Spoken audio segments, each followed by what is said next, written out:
Olá pessoal, começando mais um vídeo aqui no canal. Eu me chamo Bianca Silva, eu sou mestra em Direito e Sexualidade e hoje nós vamos discutir sobre a questão da objetividade científica e a episteme feminista. Afinal, feminismo é ciência? Para que nós possamos discutir aspectos como episteme, objetividade científica, qual o status do feminismo em relação à ciência? Se você quer saber um pouco mais sobre esse tema, é só continuar me assistindo e eu te convido desde já a deixar o seu like, a se inscrever aqui no canal, ativar o sininho para receber as notificações e simbora!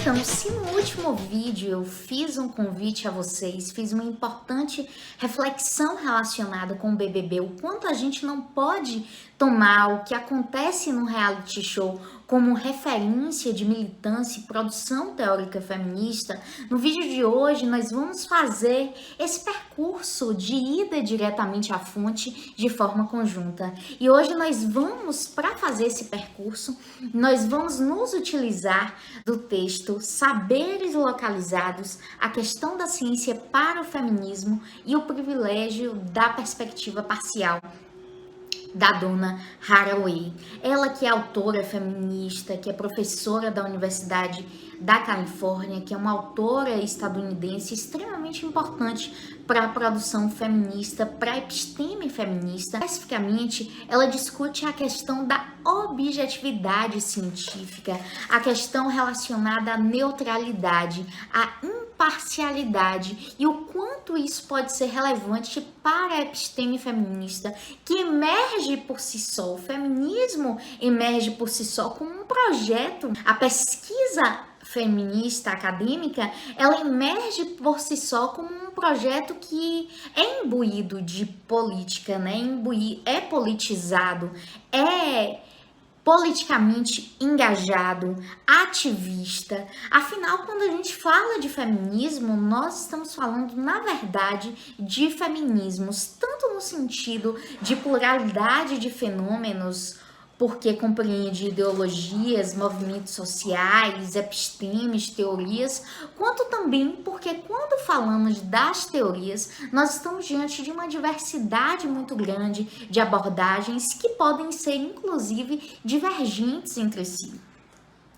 E esse reconhecimento da objetividade, o quanto é importante a gente, na verdade, se situar numa perspectiva feminista, eu já anuncio que através desse vídeo eu não vou trazer uma verdade universal relacionada com os feminismos, relacionada com a episteme feminista ou relacionada com a objetividade científica. Nós vamos fazer uma leitura crítica desse texto que é extremamente relevante para a episteme feminista e a nossa situação teórica, a nossa situação de reflexão, ela vai se dar a partir desse texto especificamente. Óbvio que outras abordagens podem existir, outras autoras podem abordar de uma maneira distinta. Inclusive, esse texto ele emerge de uma discussão que é levantada pela Sandra Harding, que é uma importante autora feminista também, que lá na década de 80 ela escreve um texto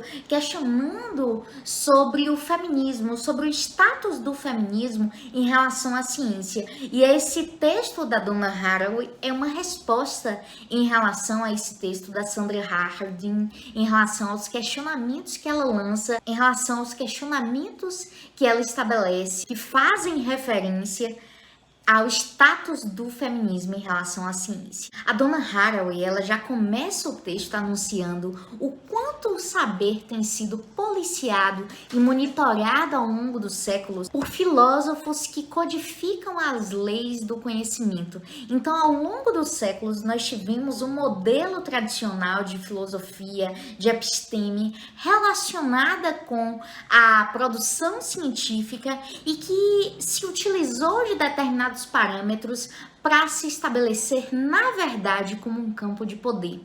A objetividade científica, na forma pela qual Donna Haraway nos apresenta, é exatamente como um elemento que tem, na verdade, também uma natureza retórica. Então, gente, o que acontece? O que é essa objetividade científica? O que é essa neutralidade? Nós estamos falando do tradicional discurso de imparcialidade que paira principalmente nas ciências sociais relacionada com a produção científica. Então, um texto para ser científico, uma produção para ser reconhecida como científica, em tese, ela precisaria ser neutra, ela precisaria ser imparcial, ela precisaria não ser politicamente engajada para estar nesse status, né, para compartilhar esse status de ciência. É exatamente isso que a Donna Haraway se questiona ao longo dessas páginas, ao longo desse capítulo, que está inclusive nos cadernos Pagou, né? A tradução está nos cadernos Pagou aqui no Brasil, e eu vou deixar o link, tá bom, de acesso a todos os textos que eu estiver citando aqui ao longo do vídeo. Então, gente, para Donna Haraway, esse discurso de neutralidade, ele não só não é válido, como ele é incompatível com a pesquisa acadêmica feminista.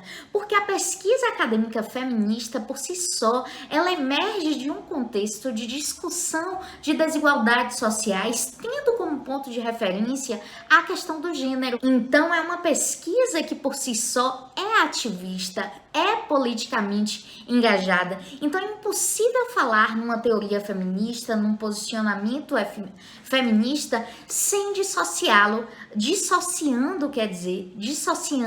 de uma perspectiva politicamente engajada. E o questionamento, e será que isso é suficiente para que o feminismo ele não seja ciência, não seja reconhecido como ciência?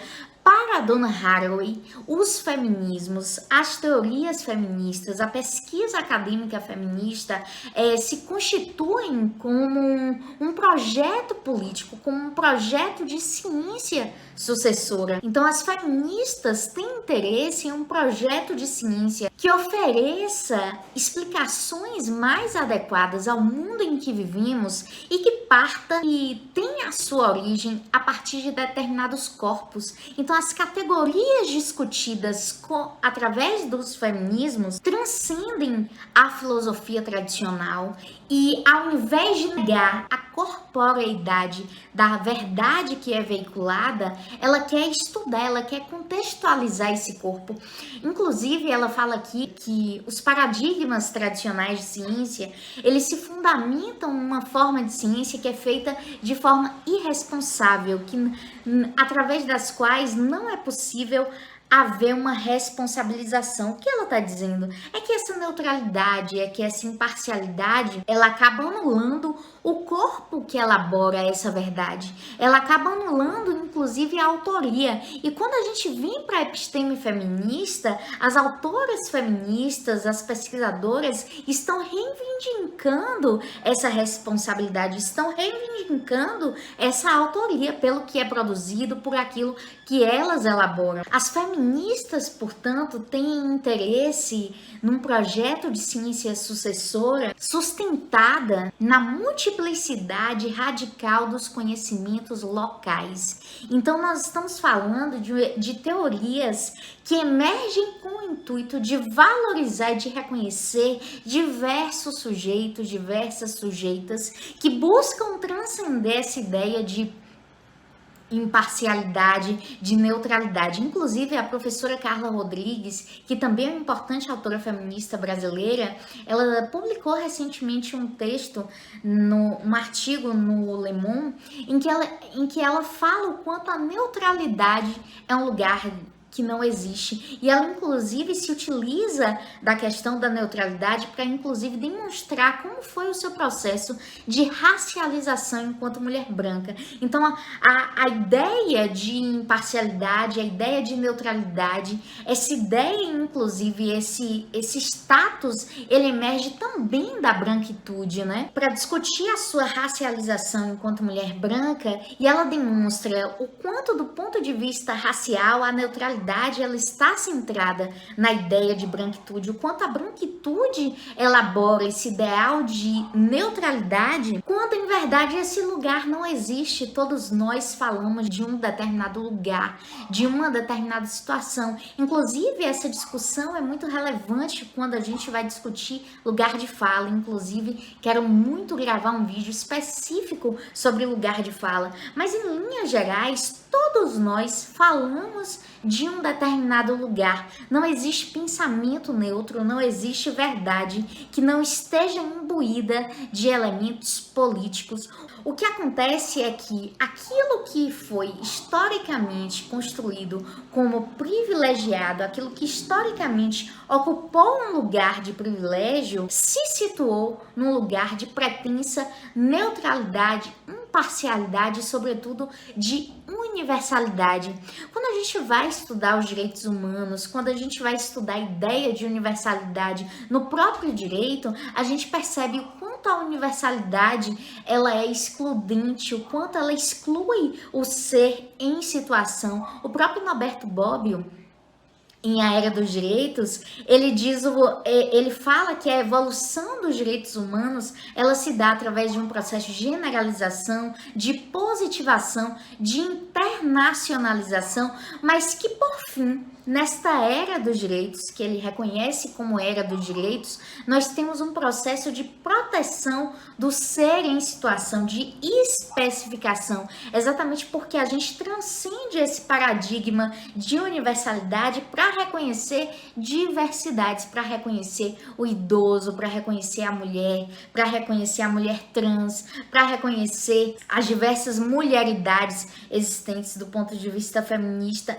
Então vejam bem, é exatamente esse movimento que o Norberto Bobbio chamou de especificação no direito, nos direitos humanos, é exatamente esse movimento de situação que a dona Haraway especifica em seu texto. A dona Haraway, ela discute o quanto esse movimento de universalização é reducionista, né? A gente muitas vezes entende que a universalidade abarca a totalidade, mas não. A universalidade, o conceito de universalidade, tal como ele foi construído historicamente, ele só abarca aquilo que é socialmente privilegiado e não a totalidade que é diversa, que é plural, e não a totalidade. A dona Haraway, ela explica o quanto as teorias críticas feministas e o quanto as teorias críticas sociais como um todo, elas precisam explicar o significado dos corpos e não negar a existência desses corpos. E aí que ela finaliza o texto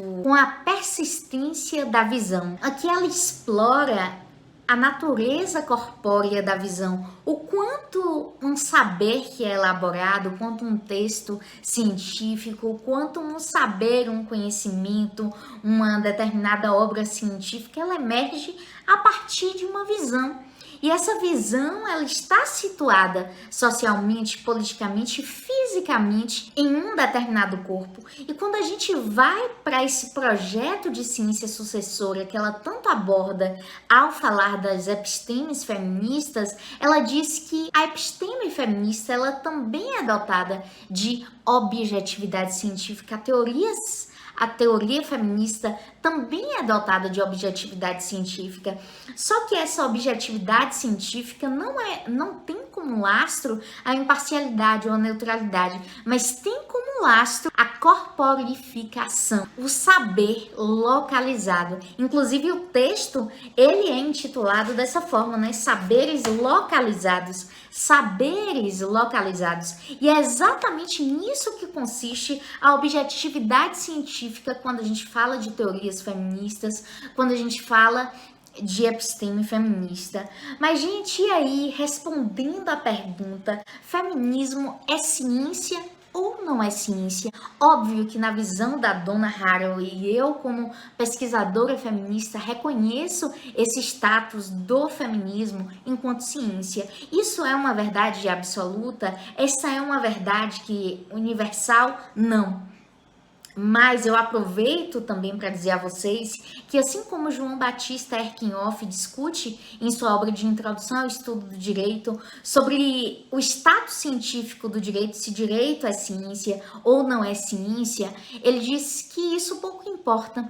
Afinal, isso de forma alguma anula a importância e a relevância do direito para as relações sociais, para a consolidação de direitos fundamentais e etc. E da mesma forma, eu penso em relação ao feminismo, independente se a gente reconhece esse status científico ou não, pouco importa quando a gente analisa a relevância que os pensamentos feministas, em sua diversidade, em sua pluralidade de mulheridades e de pensamentos, seja ele chicano, seja ele afro-latino, seja ele latino-americano, brasileiro, seja esse feminismo afro-transfeminismo, transfeminismo.